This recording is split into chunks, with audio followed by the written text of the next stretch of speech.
Hello दोस्तों। आज हम RRB NTPC graduate level CBT 1 2025 में ज्योमेट्री से पूछा हुआ सभी सवाल का मैं शोषण कर रहा हूँ। इसमें टोटल हम 26 सवाल का शोषण कर रहे हैं। हर एक लैंग्वेज पर एक या दो सवाल। पहला सवाल देखिए क्या कह रहा है। पी आयत ए बी सी डी के भीतर कोई बिंदु है। यदि पी एफ बराबर 69 सेंटीमीटर, पी बी बराबर 27 सेंटीमीटर और पी सी बराबर 38 सेंटीमीटर है तो पी डी की लंबाई सेंटीमीटर में ज्ञात कीजिए। सवाल क्या कह रहा कि जैसे में एक आयत है, क्या है, एक आयत है, इसके अंदर कोई एक पॉइंट पी है। ये क्या आयत ए है, बी है, सी है, डी है। तो हम जानते हैं क्या चीज कि यहाँ से इस तरह से मिलाइएगा तो क्या होता है, ए पी का स्क्वायर प्लस बी पी का स्क्वायर बराबर क्या होता है, ए पी का स्क्वायर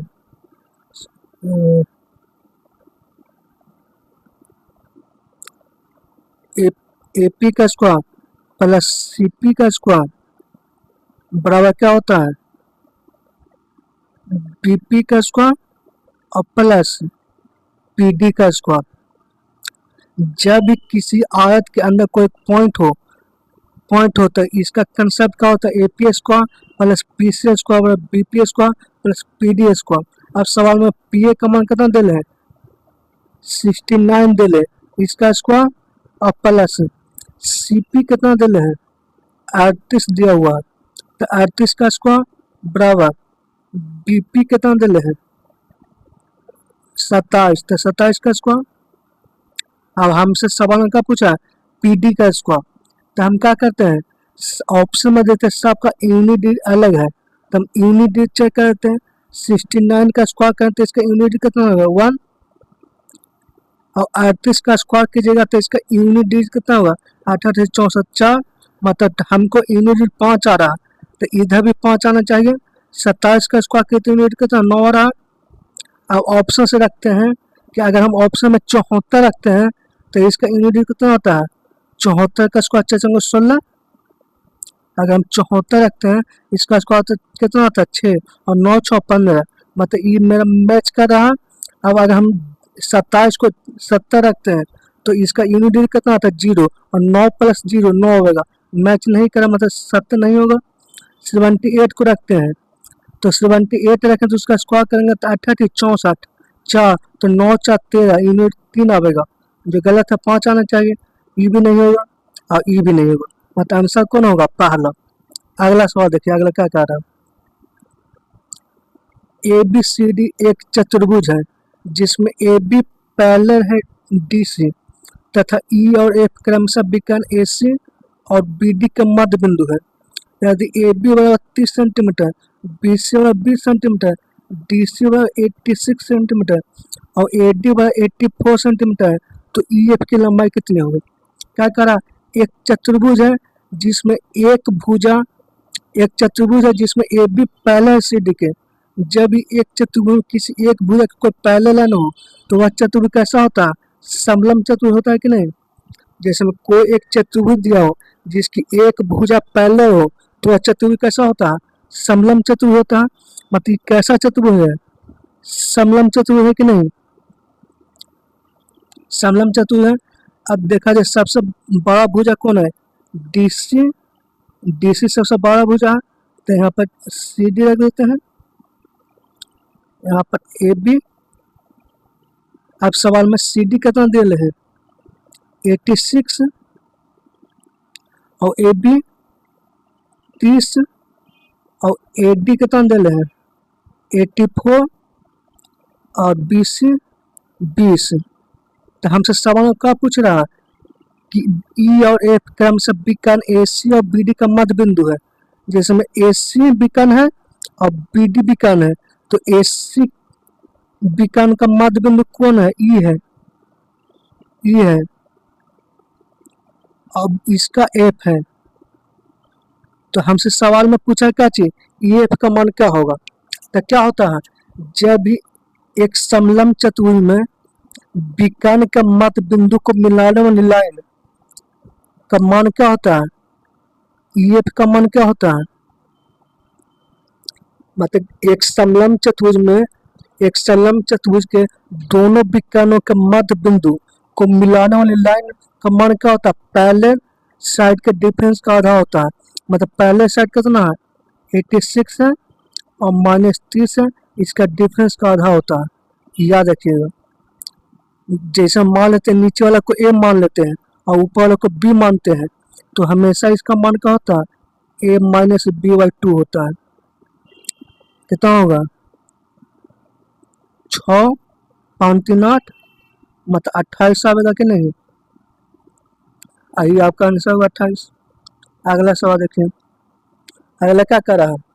हमसे पूछा कि समचतुर्भुज के विकर्ण के गुण धर्मों के संबंध में सही कथन का चयन कीजिए। मतलब समचतुर्भुज का वर्ग बताना। तो हम क्या जानते हैं कि समचतुर्भुज के दोनों विकर्ण एक दूसरे को 90 डिग्री, समचतुर्भुज के दोनों विकर्ण एक दूसरे को लंब समद्विभाजित करता है, मतलब 90 डिग्री पर काटता है और दोनों को इक्वल भाग में बांटता भी है। देखा जाए पहला क्या पूछ रहा?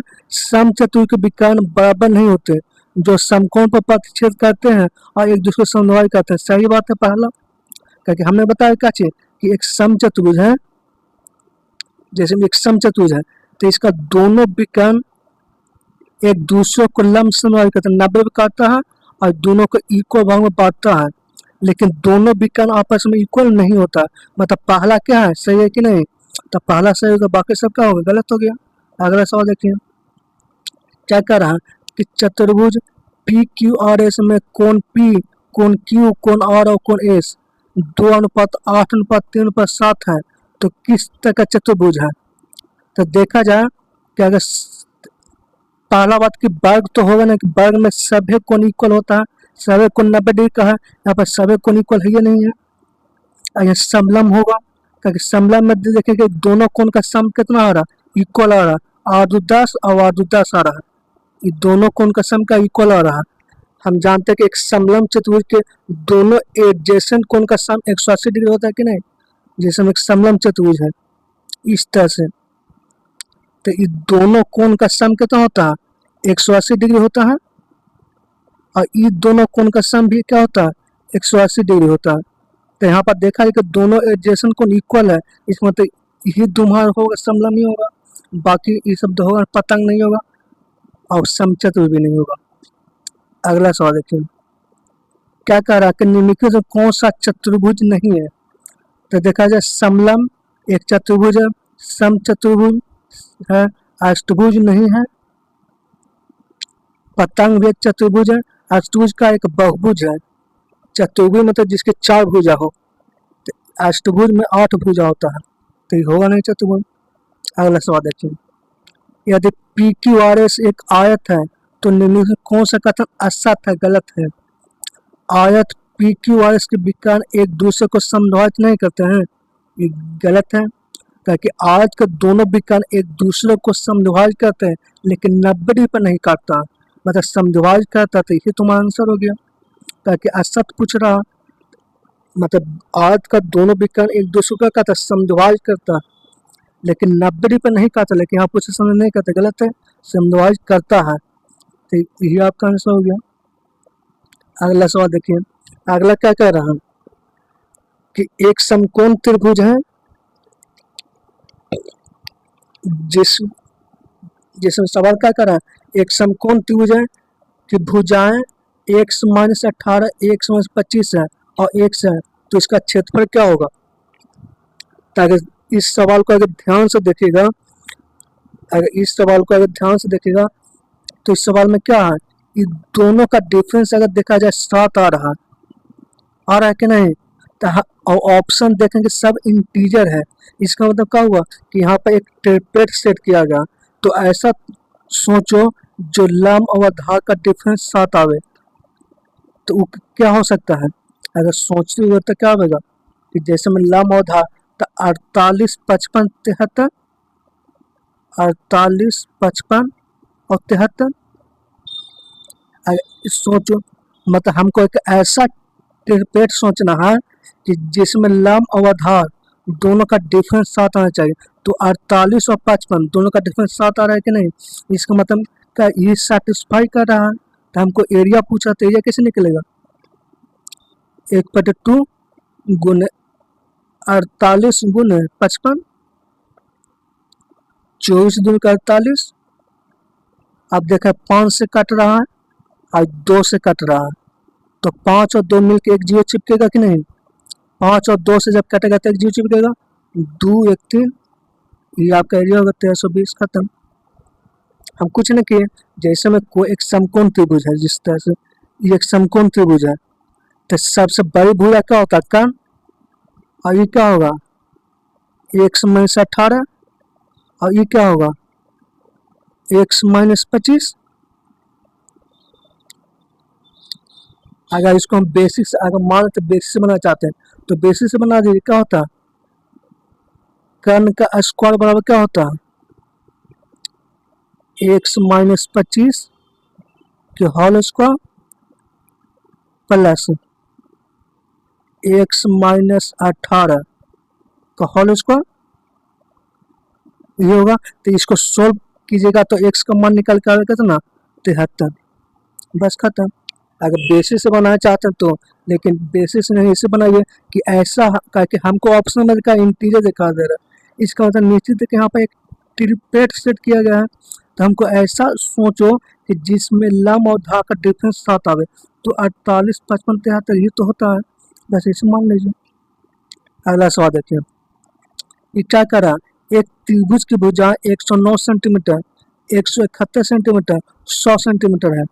171 सेंटीमीटर लंबाई वाली भुजा की संगत ऊंचाई क्या होगा, जैसे में एक त्रिभुज है तो ये कितना दिया हुआ है, 171, 109, 100। अब इसी पर लंब जो डाला गया इसका मान पूछ रहा है, ये ना पूछ रहा है। तो अगर हम इसको देखा जाए कि सब एक क्या है, इंटीजर है। इमेजिन करो जैसे में 100 है, तो हम 100 जैसे में हम अगर देखा जाए कि ये समकोण त्रिभुज है कि नहीं, A B C D, A D C एक समकोण त्रिभुज है। तो ऐसा सोचो कि 100 देख कर क्या लगता है कि कहीं इस 60 और ये 80 तो नहीं है।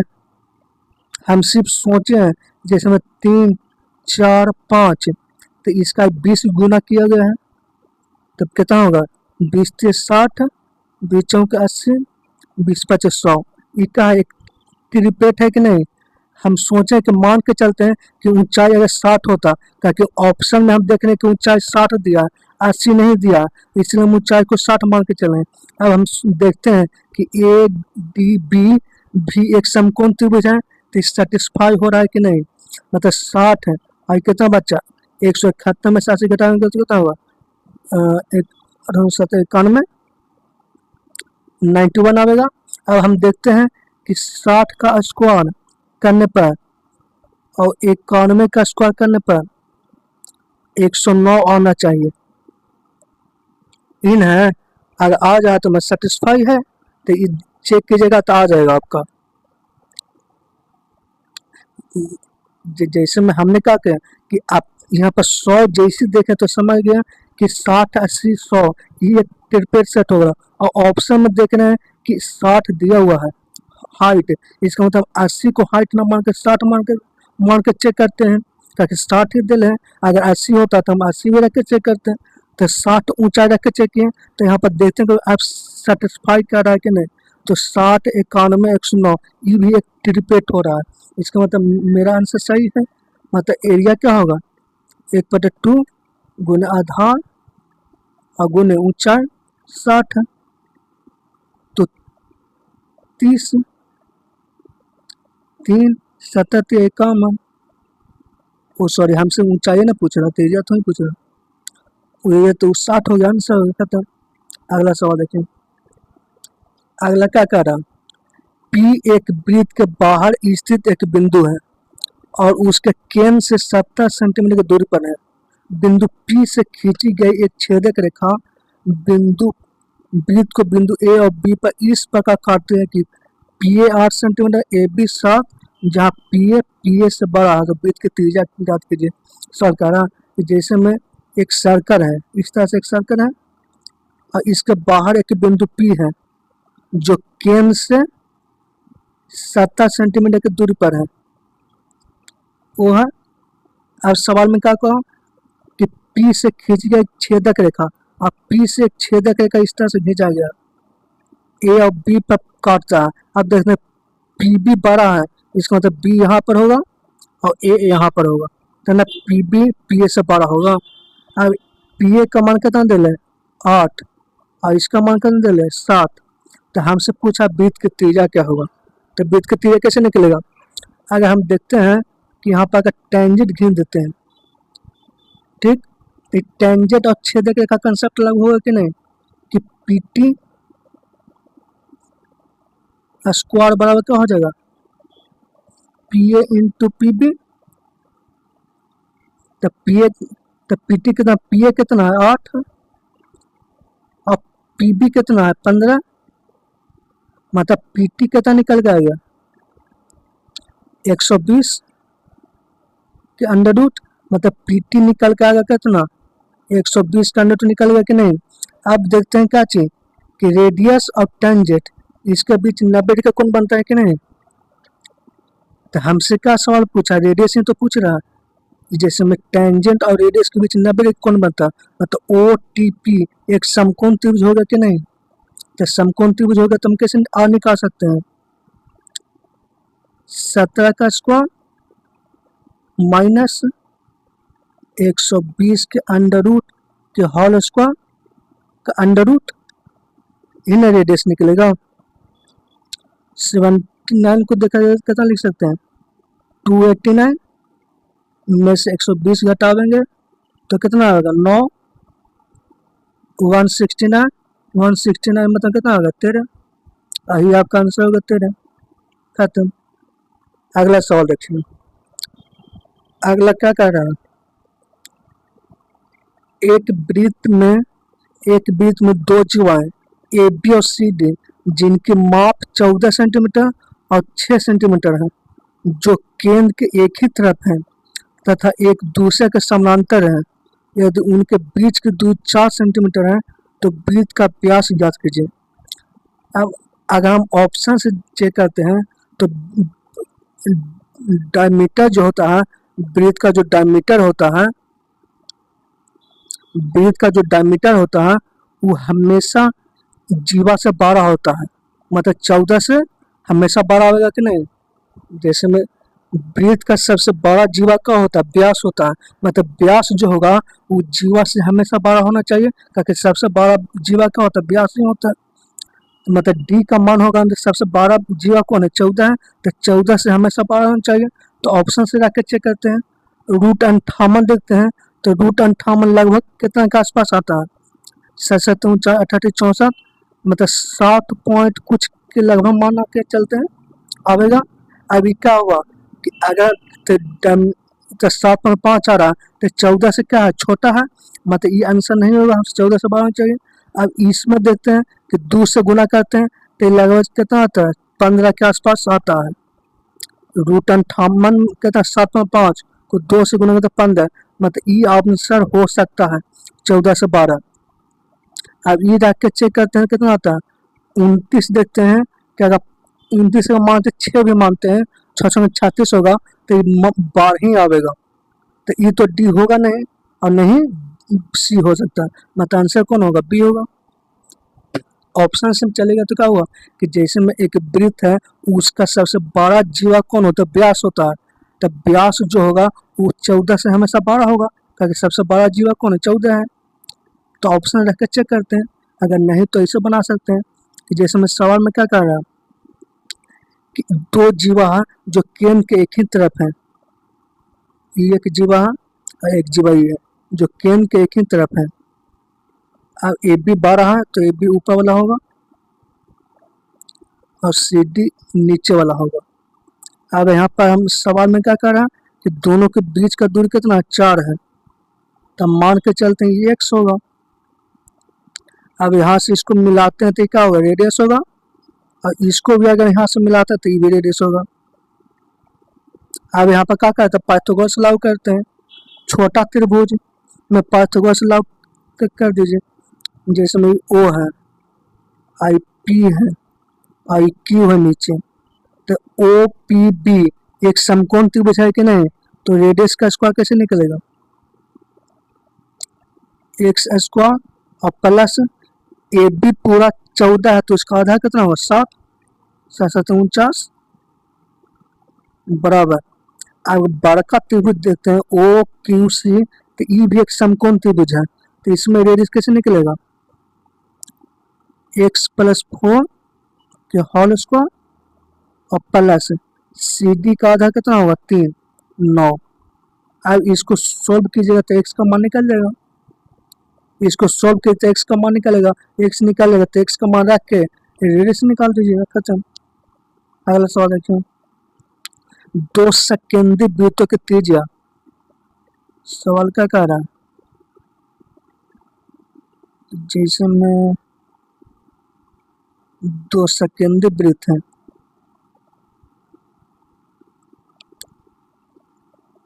दो सेकेंडी वृत्त की त्रिज्या कितना दे रहे हैं, 2 सेकेंडी वृत्त की त्रिज्या 10 सेंटीमीटर 26 सेंटीमीटर है। बड़े वृत्त की उस जीवा की लंबाई ज्ञात कीजिए जो छोटे वृत्त के आसपास रेखा। 2 सेकेंडी वृत्त क्या होता है, जिसका दोनों का केंद्र एक ही हो, इस होता है, दोनों का सेंटर एक ही हो। अब क्या करा कि जो बड़े वृत्त की जीवा है वो छोटे वृत्त के आसपास रेखा है कि नहीं। अब यहाँ से देखा जाए कि सबसे बड़ा जीवा कितना होगा, 26, और छोटा रेडियस कितना है, 10 है। अब यहाँ पर देखा जाए कि टेंजेंट और रेडियस, तो यहाँ पर 90 डिग्री का कोण बनेगा कि नहीं, तो ये कितना होगा, 26 और 10, तो ये कितना होगा, 24 होगा कि नहीं, ट्रिपलेट होगा तो नहीं, 5, 12, 13। इसको 2 से गुना कर दीजिए, दोगुना किया गया तो 10, 24 और 26 ट्रिपलेट होगा कि नहीं, तो 26 है, 10 है, तो 24 हो गया। तो ए बी जीवा कितना होगा, दुगना, कि जब भी हम सेंटर से जब जीवा पर हम लंब डालते हैं तो जीवा को इक्वल भाग में बांट देता है, मतलब ए सी बराबर सी बी हो जाएगा। तो ए बी का मान क्या होगा, 48। तो ये दूसरा हो गया। अगला सवाल देखिए, बिंदु P से केंद्र O वाले वृत्त पर एक स्पर्श रेखा खींची जाती है। वृत्त की त्रिज्या 7 सेंटीमीटर है और बिंदु P से केंद्र O की दूरी 25 सेंटीमीटर है। सवाल क्या कह रहा हूँ, जैसे में एक सर्कल है, बिंदु P से O, बिंदु P से केंद्र O पर एक स्पर्श रेखा खींचा गया है, ये एक O है। अब यहाँ से एक स्पर्श रेखा इस तरह से खींचा गया। वृत्त की त्रिज्या कितना दिया हुआ, 7, और ये दोनों के बीच का दूरी कितना देगा, 25। तो ये बता के रेडियस और टेंजेंट के बीच को ना 90 का कोण बनेगा कि नहीं। तो हमसे ही पूछ रहा कि बिंदु P से स्पर्श बिंदु के पर लंबाई, मतलब हमसे PT का मान पूछ रहा, तो कितना होगा, 7, 24, 25, तो 24 आंसर हो गया। ये तो डेट सवाल था। अगला सवाल देखिए, 14 सेंटीमीटर व्यास वाले एक वृत्त के त्रिज्यखंड का चाप वृत्त के केंद्र पर 120 डिग्री कोण बनाता है, तो त्रिज्यखंड का क्षेत्रफल क्या होगा। ये सवाल कर रहा, जैसे में क्या हुआ कि जैसे में एक सर्कल है, अब ई क्या है, एक त्रिज्यखंड है, मान के चलते O है और ए बी है। अब ए बी चाप द्वारा केंद्र पर कितना कोण बना रहा, 120 डिग्री का कोण बना रहा, और रेडियस कितना, 7 है। तो सवाल में क्या पूछ रहा कि त्रिज्यखंड का क्षेत्रफल, तो त्रिज्यखंड का क्षेत्रफल क्या होता है, थीटा बटे 360 डिग्री गुने पाई आर स्क्वायर, 7 गुने 7, 12 3 36, 7 से 7 खत्म, 7 दूनी के 14, 7 14 15, y 3, एक कॉमन 1/3 आ गया कि नहीं, ये आपका आंसर हो गया पहला। मतलब त्रिज्यखंड का क्षेत्रफल क्या होता है, थीटा बटे 360 डिग्री गुने पाई आर स्क्वायर ये होता है। अगला सवाल देखिए, किसी वृत्त की एक जीवा द्वारा उसके केंद्र पर बनाए गए कोण वृत्त की परिधि के किसी भी बिंदु पर बनाए गए कोण का अनुपात क्या होता है। जिसमें एक सर्कल है, ठीक, अगर मान के चलते ये एक जीवा है, तो जीवा द्वारा केंद्र पर बनाए गए कोण परिधि पर बनाए गए कोण का अनुपात पूछ रहा। तो हम जानते हैं क्या चीज कि अगर परिधि पर अगर थीटा कोण बना रहा तो केंद्र पर कितना कोण बनता है, 2 थीटा कोण बनता है कि नहीं। ए बी चाप द्वारा केंद्र पर ए बी चाप द्वारा परिधि पर बना कोण केंद्र पर बना कोण का आधा होता है कि नहीं। मतलब ए बी चाप द्वारा केंद्र पर बना कोण परिधि पर बना कोण का दुगना होता है। तो हमसे पूछा क्या, केंद्र पर कोण कितना बना 2 थीटा और परिधि पर कितना बना थीटा, मतलब रेशियो कितना होगा, दोनों पर आंसर हो गया। ए बी केंद्र क्यू वाले वृत्त के लघुखंड में एक जीवा है। बी दीर्घ चाप ए बी पर स्थित एक बिंदु वह बिंदु डी से वृत्त पर खींची गई स्पर्श रेखा ए डी और बी डी है। सवाल क्या कर रहा है, जैसे में एक सर्कल है, अब इसमें ए बी एक जीवा है और जिसमें लघुखंड मानते हैं कि ये लघुखंड है तो इस पर क्यू पॉइंट है और दीर्घखंड है तो इस पर पी पॉइंट है। जैसे में ए बी जीवा है तो सबसे नीचे वाला क्या होगा, लघुखंड हो गया ए बी, तो इस पर क्यू पॉइंट है और बड़ा जो चाप हो गया पी इस पर पॉइंट है। अब सवाल क्या कर रहा है कि ए डी मतलब डी से बी पर खींची गई एक स्पर्श रेखा है, तो जहाँ ए डी है तो ए डी मतलब होना क्या नीचे इस तरह से जाएगा ए डी ये होगा। अब हमसे ए पी बी इसका मान कितना दे रहे हैं 39, तो हमसे ए डी पी इसका मान पूछ रहा है, इसका मान कैसे निकलेगा। तो अगर ध्यान से देखा जाए कि अगर मान के चलते यहाँ पर सेंटर होता, अगर ओ एक सेंटर होता तो ये क्या होगा, रेडियस और टेंजेंट, यहाँ पर 90 का कोण बनेगा कि नहीं, और ये भी 90 का कोण बनेगा। टेंजेंट और रेडियस के बीच 90 कोण बनता है कि नहीं। अब देखा जाए कि ई ओ का मान कितना होगा, तो इस सेंटर पर जो कोण बनता है परिधि का दुगना कोण बनता है कि नहीं। तो 39 का दुगना कितना होगा, 9 दूनी का 18, 3 6 7 78, मतलब ये केन ओ पर 78 का कोण बनेगा कि नहीं। अब देखा जाए कि चतुर्भुज ओ ए डी बी एक चतुर्भुज है, तो ये दोनों कोण 90 180 डिग्री हो गया, तो ओ और डी दोनों कोण का सम भी 180 डिग्री होना चाहिए। तो मतलब क्या होगा, डी का मान 180 में से 78 घटा देते हैं, 8 2 10, 102 102 का आंसर हो गया, खत्म। अगला सवाल देखिए, अगला क्या कह रहा है, पी क्यू आर किसी वृत्त का व्यास है, पी क्यू और आर क्यू इसकी 2 जीवाएं हैं, चाप पी क्यू की लंबाई चाप आर क्यू की आधी है, तो कोण निकालना है। जिसमें सवाल क्या हुआ, जिसमें एक सर्कल है जिसमें ई क्या है, एक व्यास है पी ओ आर, एक व्यास है पी क्यू और R Q, P Q Q यहाँ पर होगा, पी क्यू और आर क्यू ये दोनों जीवा है।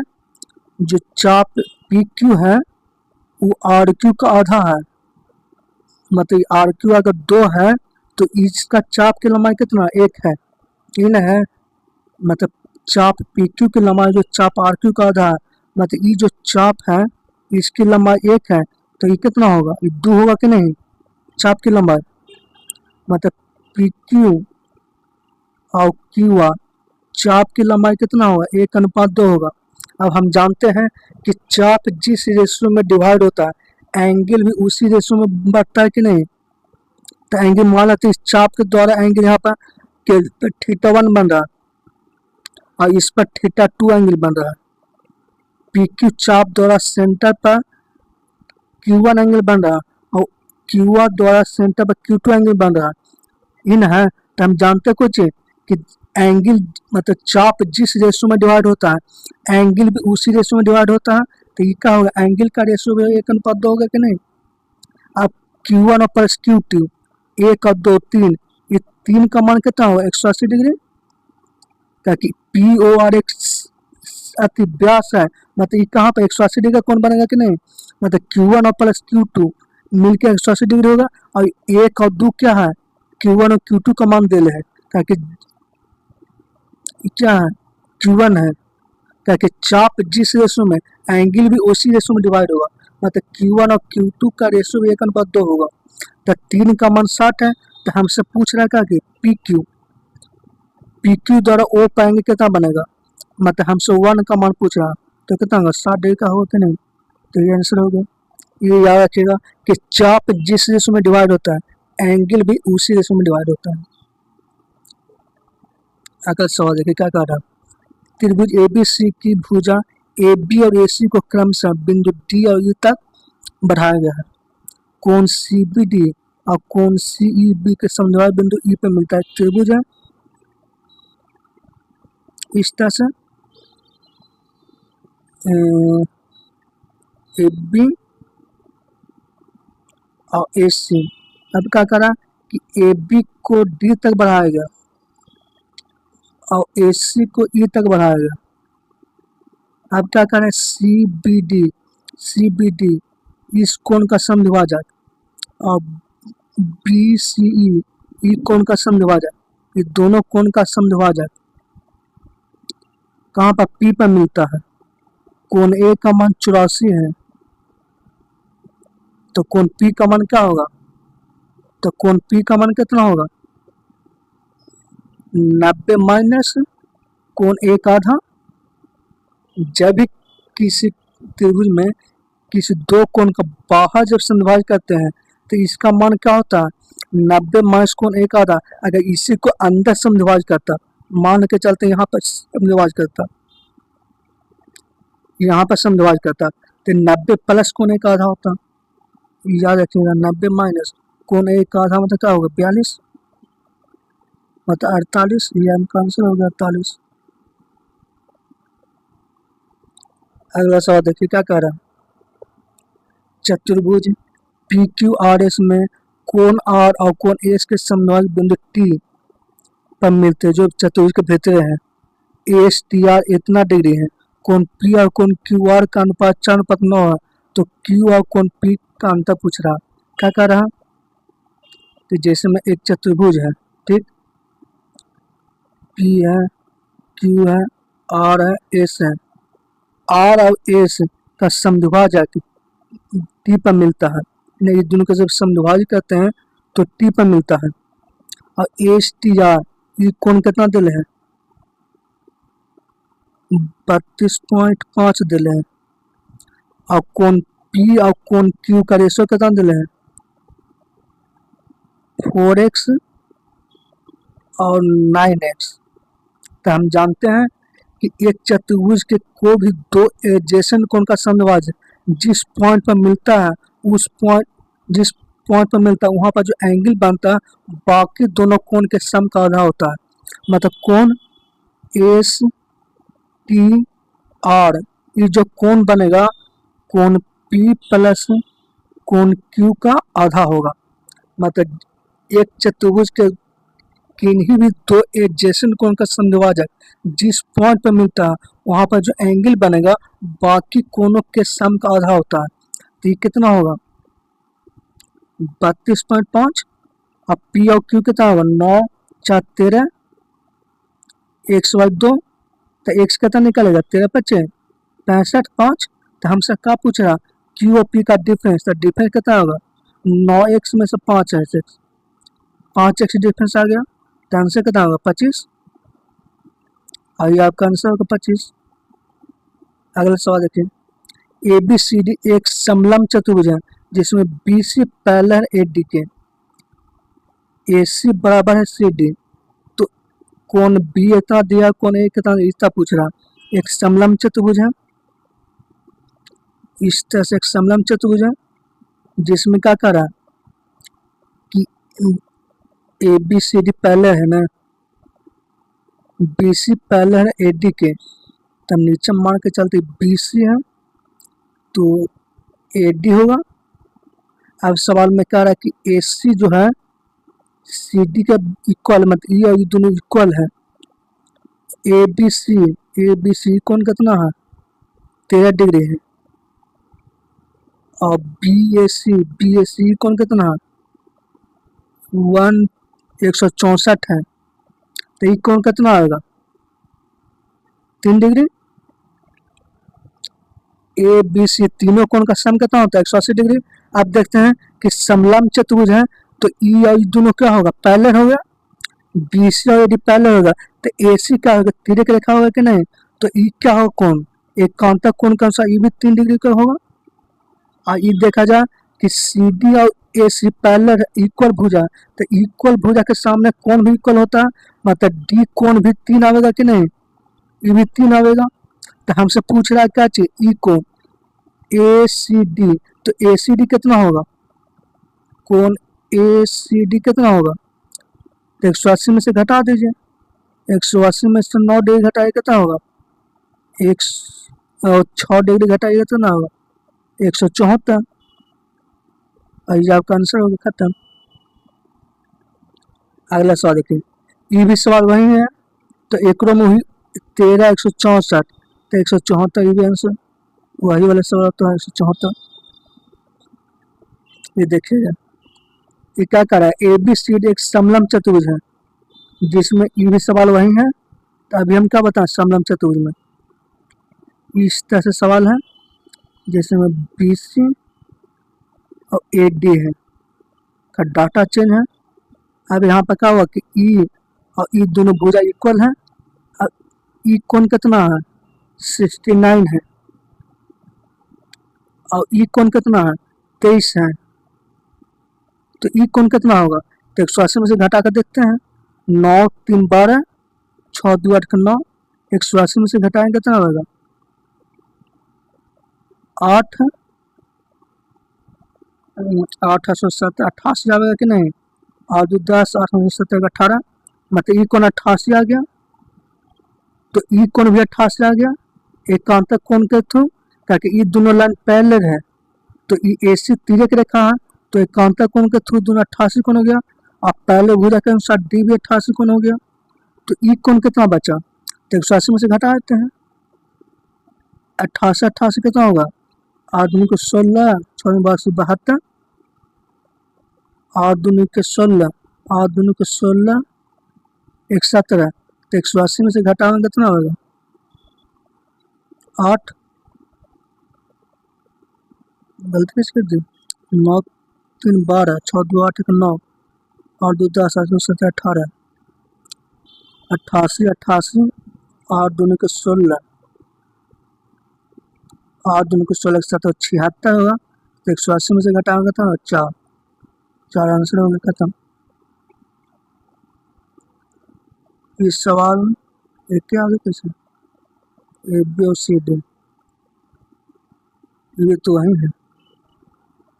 ये सवाल देखिए, यदि समांतर चतुर्भुज का एक कोण उसकी आसन्न कोण के 4/5 से 27 कम है तो समांतर से सबसे छोटा कोण का होगा, जैसे कोई एक समांतर चतुर्भुज है, ये क्या एक समांतर चतुर्भुज है ठीक। अगर मान के चलते हैं ई कोण x है,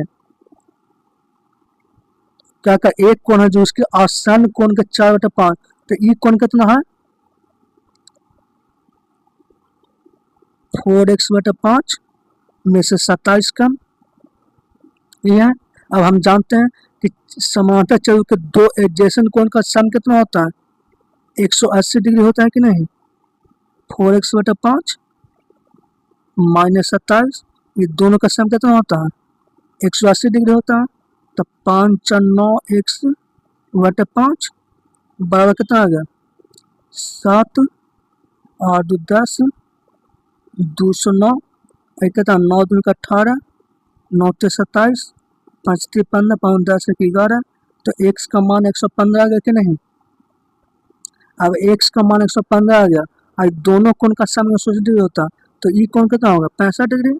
तो सबसे छोटा कोण पूछ रहा तो कौन सबसे छोटा कोण होगा 65 डिग्री होगा कि नहीं।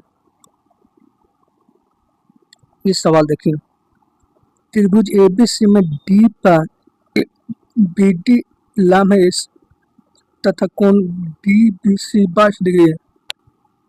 EBC पर एक बिंदु इस प्रकार है कि कोण CAE 36 है तो इसका मान पूछ रहा तो जिसमें एक त्रिभुज है। अब यहाँ पर का AC और B है। अब BD क्या है इस पर लंब है। अब सवाल का है BC पर एक बिंदु E है। अब सवाल का है DBC ई कोण कितना दिल है 22 डिग्री। अब सवाल में CAE ई कोण कितना दिल है 36 डिग्री। तो सवाल हमसे पूछा क्या AEB ई कोण पूछ रहा तो ई कोण कैसे निकलेगा। तो देखा जाए कि BDC एक समकोण त्रिभुज है कि नहीं तो D 90 डिग्री है तो C कोण कितना निकल के आएगा। तो ये भी 90 में से घटाते हैं 8 7 6 2 8 68 आएगा 8 2 10 6 2 8 9 ये 90 डिग्री तो ये दोनों कोण का सम भी 90 डिग्री होना चाहिए।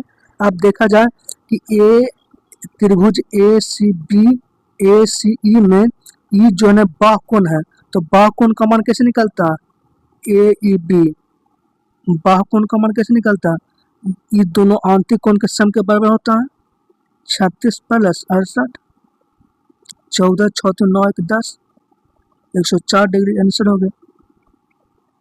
अगला देखेंगे समद्विबाहु त्रिभुज शीर्ष कोण इतना तो बाकी आधार कोण तो समद्विबाहु त्रिभुज का होता दो कोण इक्वल और एक कोण अनइक्वल तो शीर्ष कोण 14 है तो बाकी दोनों आधार कोण भी इक्वल होना चाहिए। तो देखते हैं कितना तो ऑप्शन से चलते हैं 83 वाला होगा ताकि तीनों कोण का सम 180 डिग्री होना चाहिए। तो 3 3 6 8 8 16 17 में 14 जोड़ते हैं तो 180 आ रहा है कि नहीं 8 8 16 166 में 14 तो 180 मतलब आंसर कौन होगा D। अब यहाँ से नया टाइप शुरू हो रहा है। इस टाइप पर हम टोटल 6 सवाल का सोल्यूशन करवाएंगे। इस सवाल क्या कर रहा माना कि AB और CD दो समानांतर रेखा है और PQ एक तिर्यक रेखा इस प्रकार है कि PQ AB को बिंदु R पर और CD को S पर प्रतिच्छेद करते हैं।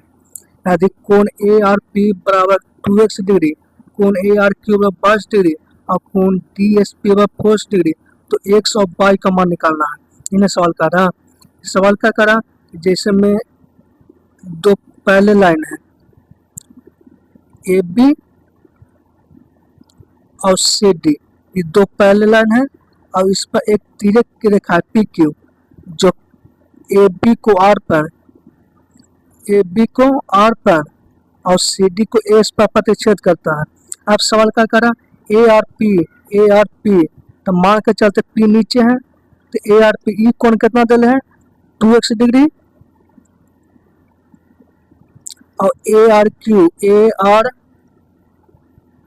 ये तो Q ऊपर होगा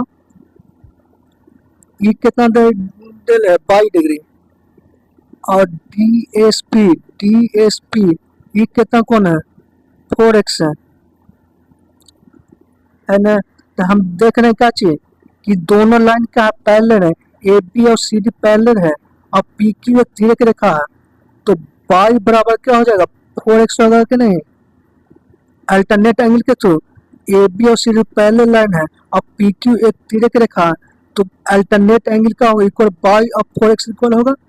आप देखेंगे y की जगह 4x रखेंगे तो 4x और 2x है 4x प्लस 2x ये दोनों का सम 180 डिग्री होगा कि नहीं।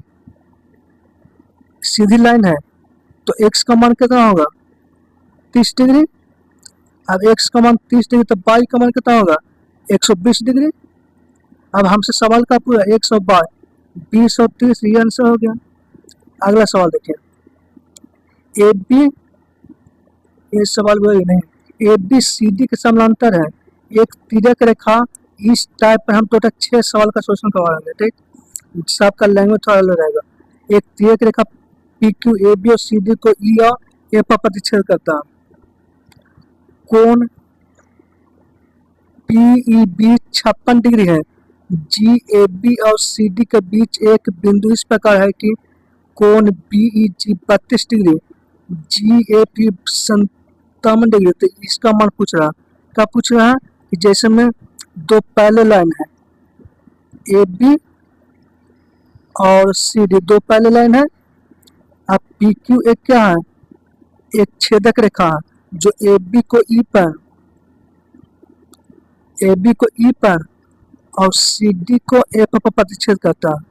ठीक, अब कोण पी ई बी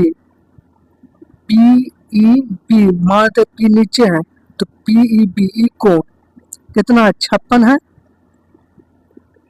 और जी जो है ए बी और सी डी के बीच में स्थित है, ए बी और सी डी के बीच में स्थित है। ठीक, कोण बी ई जी मतलब जी यहाँ पर रहा होगा, ये जी यहाँ पर होगा तो ना ये कोण बनेगा बी ई जी 32 डिग्री का कोण है,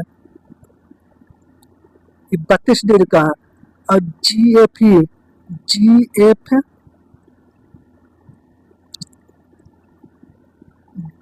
एफ ई कोण कितना है, 47 डिग्री का है, 47 है। तो हमसे सवाल क्या पूछा, ई जी एफ ई कोण कितना होगा, तो ई कोण कैसे निकलेगा। तो देखा जाए कि ए बी और सी डी एक पहले लाइन है तो कोण बी ई पी और कोण डी एफ ई दोनों कोण इक्वल होगा कि नहीं, संगत कोण के थ्रू। तो कोण डी एफ जी का मान कैसे निकलेगा, 56 में से 47 घटा देते हैं, 9 7 16 9 डिग्री। तो ये कोण कितना होगा, 9 डिग्री आ गया कि नहीं। अब हम जानते हैं क्या चीज कि कोण ई बी एफ कितना होगा, 9 + 32 41, यही आंसर हो गया। जैसे में दो कोण पैरेलल है इस तरह से और इसके बीच इस तरह से लाइन दिया हुआ, तो ये अल्फा अगर है और ये अगर बीटा है तो बीच वाला जो कोण होता है ना वो अल्फा प्लस बीटा होता है, याद रखिएगा। ठीक, अगला सवाल देखिए, ये क्या कह रहा है कि हमको बताना है कि कौन सा गलत है।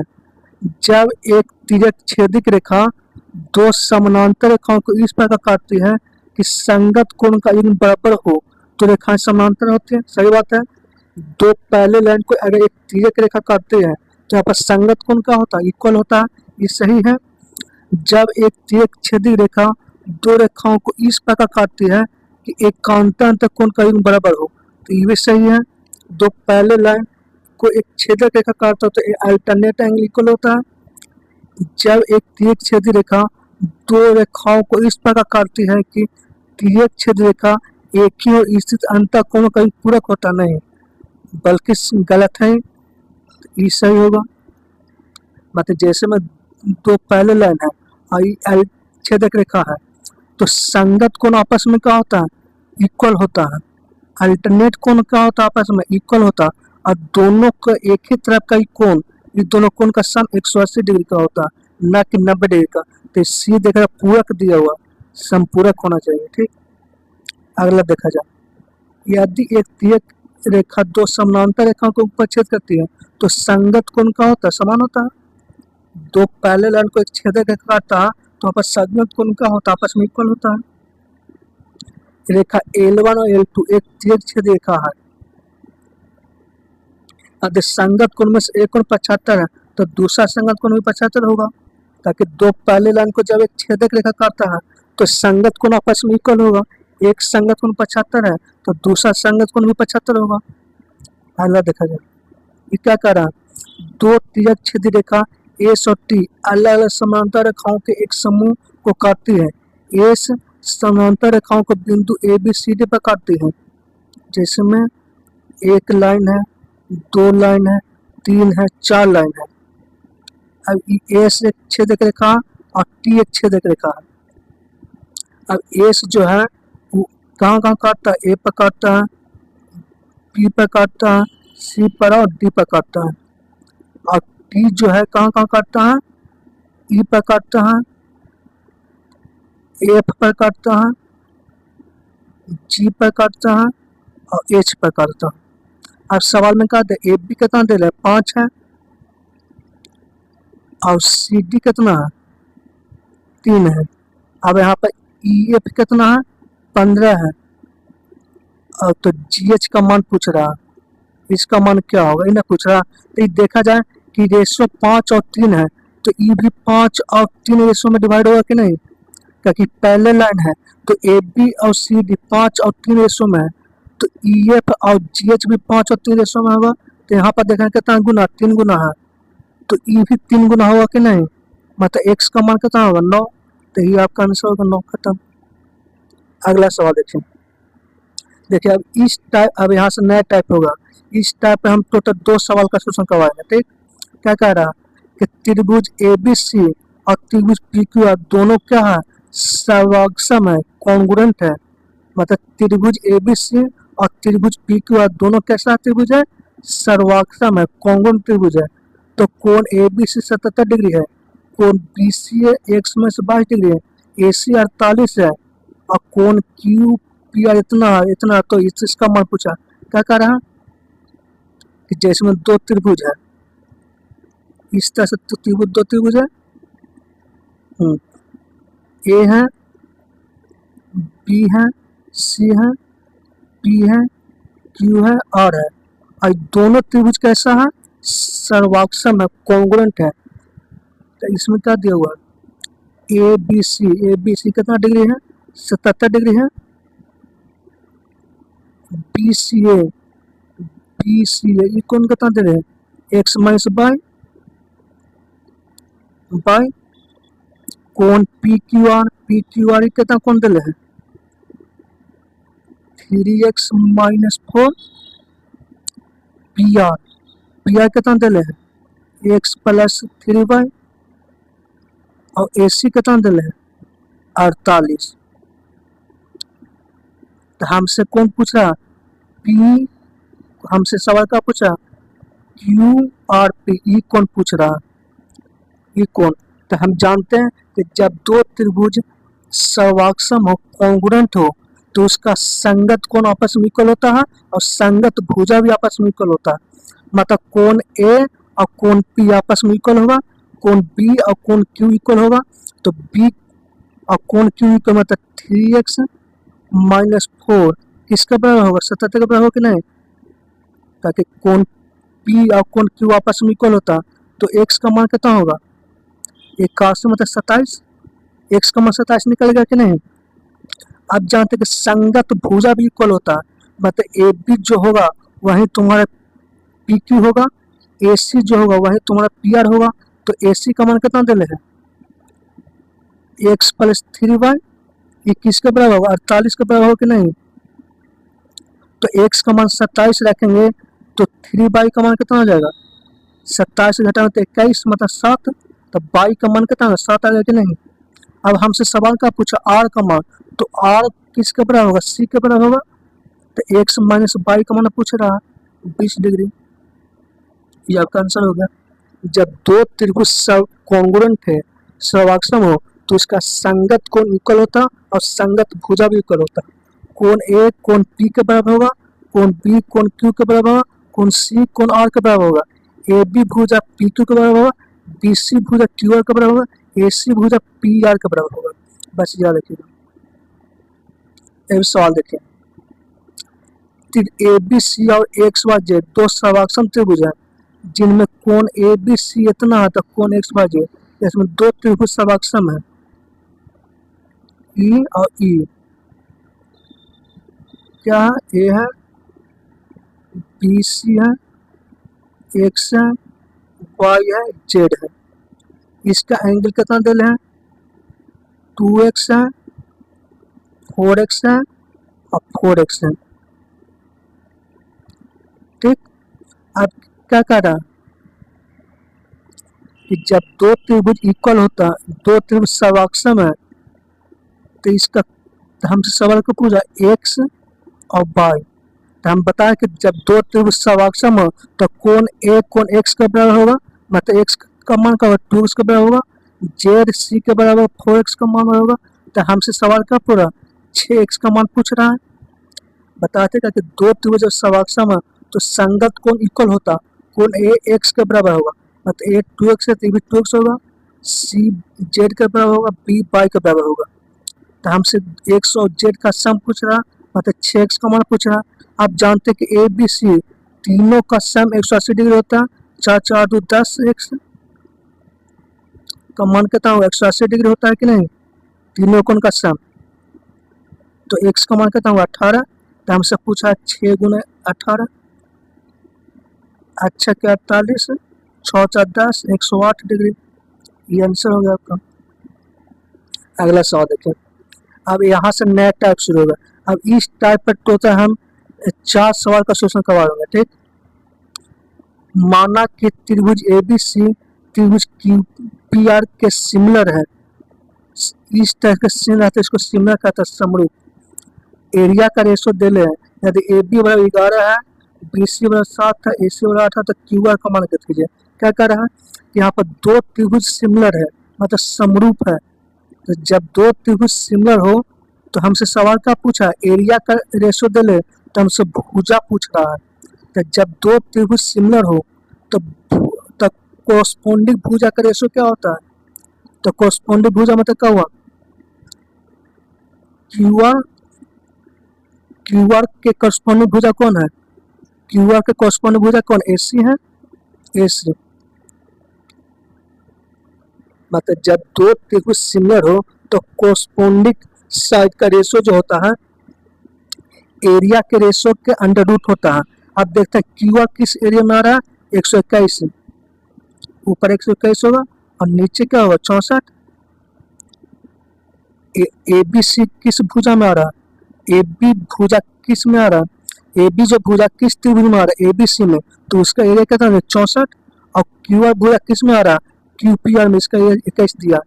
तो भुजा का जो रेशो होता है ना, वो एरिया के रेशो के क्या होता है अंडर रूट होता है, मतलब 11/8। मतलब हमेशा यह है कि जब दो त्रिभुज सिमिलर हो तो तो संगत भुजा का जो रेशो होता है एरिया के रेशो के अंडर रूट होता है। अब देखा जाए यहाँ पर ए सी, अब ए बी का मान कितना दे हैं, क्यू आर वो ए सी होगा, सॉरी ए सी होगा, तो ए सी का मान कितना दे हैं 8, 1 गुना, तो ई भी 1 गुना होगा कि नहीं 11। तो ये हमसे पूछ रहा था क्यू आर। अगला सवाल देखिए। मान लीजिए ए बी सी और डी दो त्रिभुज इस प्रकार है कि कोण ए कोण डी 40 डिग्री है, ए बी बराबर डी है, तो ए बी सी और डी तो समरूप होने के लिए क्या होना चाहिए। देखो दो त्रिभुज सिमिलर कब होता है, दो त्रिभुज सिमिलर कब होता है जब उसका तीनों कोण इक्वल हो और संगत भुजा का रेशियो इक्वल हो, तब देखा जाए कोण ए और डी इक्वल है। जैसे हमें बताते क्या चीज कि दो त्रिभुज सिमिलर कब होता है, ये है ए है, बी है, सी है, डी है, ई है, एफ है। तो यहाँ पर ए और डी कोण इक्वल है, ए बी और डी एक भुजा इक्वल है, तो हम समरूप होने का क्या चाहिए, दो कोण इक्वल होना चाहिए, एक भुजा इक्वल होना चाहिए। तो एक कोण इक्वल है, दो भुजा इक्वल है, तो एक कोण इक्वल होना चाहिए। तो देखो तो ऑप्शन में सी है, ये दोनों कोण इक्वल है कि नहीं, तो ये दोनों कोण इक्वल हो गया तो ऑटोमेटिकली ये दोनों कोण भी इक्वल हो जाएगा। अब तीनों के तीनों कोण इक्वल तो सिमिलर सिमिलर होगा कि नहीं, तो आंसर कौन होगा सी। अगला देखा जाए। त्रिभुज एबीसी में डी पैरेलल है एसी के, जहां डी और ई क्रमशः भुजा ए बी और बी सी पर स्थित बिंदु है। यदि बी डी 10 है, ए डी 17 है, तो त्रिभुज बी डी के क्षेत्रफल और समलंब चतुर्भुज ए ई डी सी के क्षेत्रफल का अनुपात पूछा। क्या कह रहा कि एक त्रिभुज है ए सी और बी, ए सी के पैरेलल कौन है डी ई है, ये दोनों क्या है पैरेलल है, और इसमें क्या दिया बी डी 10 है और ए डी 17 है। तो हम जानते हैं कि जब भी एक त्रिभुज के एक त्रिभुज में एक भुजा के जब कोई पैरेलल लाइन खींचते हैं तो यहाँ पर छोटा त्रिभुज और बड़ा त्रिभुज दोनों क्या होता है, सिमिलर हो जाता है। मतलब यहाँ पर जो छोटा त्रिभुज है पी डी ई, इस सिमिलर होगा त्रिभुज किसके, बी ए सी के। क्या होता है कि एक त्रिभुज के अंदर एक पहले के साइड एक पहले भुजा खींचते हैं, तो यहाँ पर छोटा त्रिभुज और बड़ा त्रिभुज दोनों का होता है, सिमिलर होता है। अब हमसे सवाल में क्या पूछ रहा है, एरिया पूछ रहा है। तो एरिया का रेशो क्या होता है, छोटा त्रिभुज बी डी ई और बड़ा त्रिभुज ए बी सी, इसके एरिया का रेशो क्या होगा, तो संगत भुजा के रेशो के होल स्क्वायर होता है। तो संगत भुजा क्या है, बी डी। तो बी डी का संगत भुजा क्या है, ए बी है। बी डी का संगत भुजा क्या है, ए बी है। तो बी डी कितना दे 10 और ए बी कितना दे 27। इसका होल स्क्वायर होगा कि नहीं, मतलब 100 और 729। हमने बताया कि दो त्रिभुज जब सिमिलर हो तो उसका एरिया का रेशो क्या होता है, संगत भुजा के रेशो के होल स्क्वायर होता है। और संगत भुजा का रेशो क्या होता है, एरिया के रेशो के अंडर रूट होता है। बस याद रखिएगा। अब बताओ, छोटा त्रिभुज का एरिया 100 है, बड़ा त्रिभुज का एरिया 729 है, तो बाकी जो बचा एरिया वो किसका, ट्रेपेजियम का एरिया होगा कि नहीं। तो हमसे तो ये सवाल पूछा था 629, ये आंसर हो गया। जैसे में बी डी ई का एरिया 100 है और बी ए सी का एरिया 729 है, तो बाकी इसका एरिया हम नहीं निकाल सकते चतुर्भुज का एरिया। इस चतुर्भुज का एरिया घटा के निकाल दें, खत्म। इस सवाल देखिए, हमसे क्या पूछा, परिमाप पूछ रहा। जैसे में त्रिभुज ए बी सी और त्रिभुज एक्स वाई जेड का परिमाप का रेशो क्या होता है, संगत भुजा के रेशो के बराबर होता है। तो संगत भुजा का ए बी का संगत भुजा कौन होगा, एक्स वाई। ए बी का संगत भुजा कितना होगा, एक्स वाई। जैसे में ए बी है जिसका संगत भुजा कौन होगा, एक्स वाई। जब दो त्रिभुज सिमिलर हो तो उसका परिमाप का रेशो क्या होता है, संगत भुजा के रेशो के बराबर होता है। बस। तो संगत भुजा ए बी का संगत भुजा कौन है, एक्स वाई। तो कितना होगा, 3 और 4। अब हमसे सवाल में पूछा है क्या चीज, इस 3 का परिमाप पूछा, तो 4 का परिमाप क्या होगा। तो देखा जाए कि एक्स वाई, वाई जेड और जेड एक्स तीनों भुजा देले हैं, तो तीनों भुजा को जोड़ देंगे तो परिमाप निकालेगा कि नहीं, 12 8 20 36। मतलब एक्स वाई जेड का परिमाप 36 है, 9 गुना। तो ई भी 9 गुना होगा कि नहीं, 27। सर पूछ रहा, हमेशा याद रखें कि जब दो त्रिभुज सिमिलर हो तो परिमाप का रेशो क्या होता है, संगत भुजा के रेशो के बराबर होता है। और एरिया का रेशो क्या होता है, संगत भुजा के रेशो का होल स्क्वायर होता है। और भुजा का रेशो क्या होता है, संगत भुजा का रेशो क्या होता है, एरिया के रेशो के अंडर रूट होता है। बस इतना ही रखिएगा। अगला सवाल देखिए। अब देखिए, अब यहाँ से नया टाइप शुरू हो गया। इस टाइप का टोटल हम 6 सवाल का सोल्यूशन करवाएंगे। ठीक, क्या कह रहा, एक सम बहुभुज के लिए अंतः कोणों का योग उसके बाह्य कोणों के योग से 100% अधिक है। देखो, अंतः कोणों का योग क्या होता है, n-2 गुण 180 डिग्री। एक सम बहुभुज, इसके अंतः कोणों का योग क्या होता है, n-2 गुण 180 डिग्री। और बाह्य कोणों का योग कितना होता है, 360 डिग्री। कोई भी बहुभुज हो उसका बाह्य कोण का योग 360 डिग्री होता है। अब इसका क्या है, 100% अधिक है। 100% अधिक मतलब दुगना। जैसे कोई आदमी कहता है ना कि इसका प्राइस 100% बढ़ा दिया गया, मतलब प्राइस को सीधे दुगना कर दिया गया। 100% मतलब क्या हो, दुगना हो गया। 18 दूनी के 36।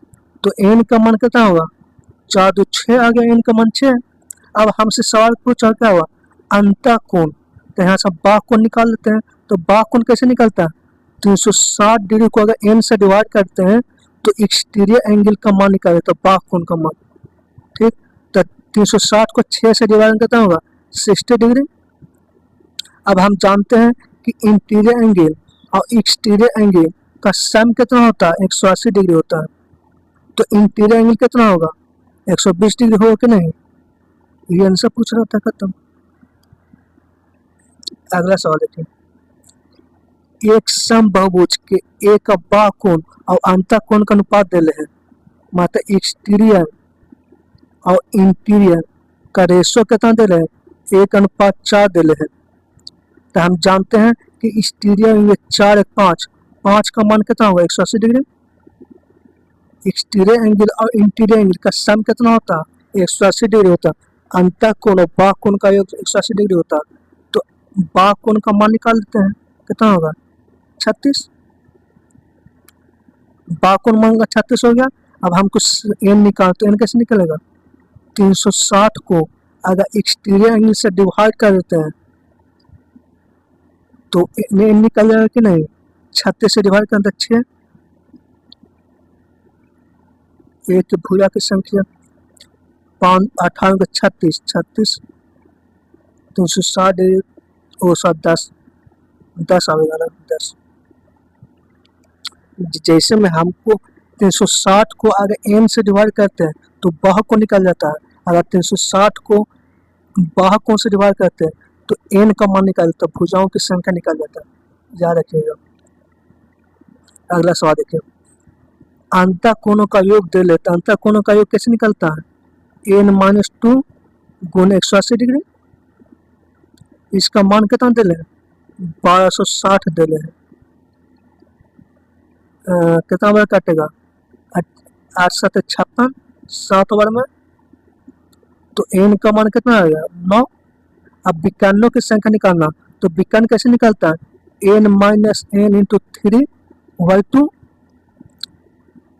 9 गुने 9 में से 3 घटा तो 6/2, 27।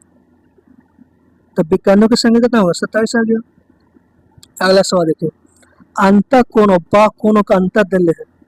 मतलब इंटीरियर, हम जानते हैं कि इंटीरियर और एक्सटीरियर का सम कितना होता है? 180 डिग्री होता है। और इंटीरियर और एक्सटीरियर का डिफरेंस कितना दे है? 140 दे है। तो यहाँ से एक्सटीरियर हम निकाल सकते हैं कि नहीं? दोनों का अंतर का आधा 20। अब हम एन निकालते, एन कैसे निकालते हैं? बताए थे कि 360 डिग्री को बाह्य कोण से डिवाइड कर दो तो 18 भुजा की संख्या निकल जाता है। तो ये 18 आंसर आ गया। अगला सवाल देखिए, दो संपूरक कोणों में से बड़ा कोण छोटा कोण से 62 डिग्री अधिक है। अगर छोटा कोण x है तो बड़ा कोण कितना है? x में से 62 है। अब हम जानते हैं कि दो संपूरक कोणों का सम कितना होता है? 180 डिग्री होता है कि नहीं? तो 2x से बराबर कितना आ गया? 8 6 1 7 59। अब हमसे पूछ का सबसे छोटा कोण, सबसे छोटा कोण का 59 है। अगला सवाल देखिए, इस सवाल का क्या नाम? 10 भुजाओं वाला एक बहुभुज है। बहुभुज के शीर्षों का उपयोग करके कितने त्रिभुज बना सकते हैं? क्या करके 10 भुजा वाला एक बहुभुज है, ठीक। 10 भुजाओं वाला एक बहुभुज है जिसमें शीर्षों का यूज करके कितने त्रिभुज बना सकते हैं। जब इस टाइप के सवाल है कि शीर्ष का यूज करके कितने त्रिभुज बना सकते हैं तो डेट याद रखेगा NCR। और इसको फैक्टोरियल कैसे लिखते हैं? n फैक्टोरियल बटे r फैक्टोरियल और गुने n माइनस r फैक्टोरियल। याद रखिएगा। तो n के जगह कितना है? 10 है। और c r के जगह कितना होगा? 3 का कोई भी तीन भुजाओं से मिलकर बनता है। तो जितने भुजा से मिलकर तो उसका मान 3 होता है। और इसको निकालिए तो कितना होगा? 10 फैक्टोरियल और r के जगह कितना होगा? 3 फैक्टोरियल और 10 में से 3 घटा कितना होगा? 7 फैक्टोरियल। इसको सॉल्व करके कितना होगा? 10 गुने 9 गुने 8 और गुने 7 फैक्टोरियल बटे में 3 गुने 2 गुने 1 और गुने 7 फैक्टोरियल। अब 7 फैक्टोरियल से 7 फैक्टोरियल कट जाएगा। 3 दूनी के 6, 3 3 9, 3 चौक के 12, 4 3 12, 120 आ गया कि नहीं? 120 आंसर हो गया। अगला सवाल देखिए, ये क्या कह रहा है, जैसे में हम जानते हैं कि एक त्रिभुज है जैसे, ठीक। अब ए है, बी है, सी है, इसका एक्स कोऑर्डिनेट x1 है और y1 है, और इसका कोऑर्डिनेट है x2 है और y2 है कोऑर्डिनेट, इसका x3 और y3 कोऑर्डिनेट है।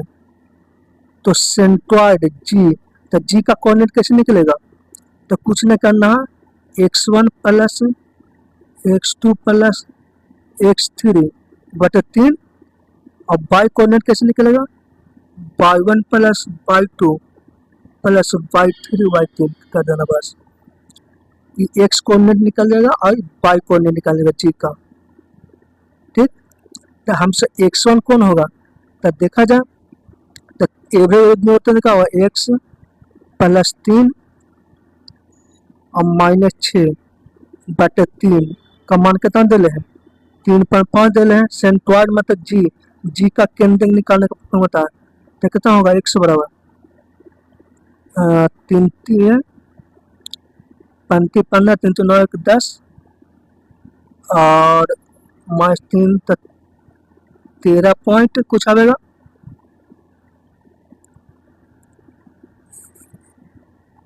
ये 13 पॉइंट कुछ आएगा ना,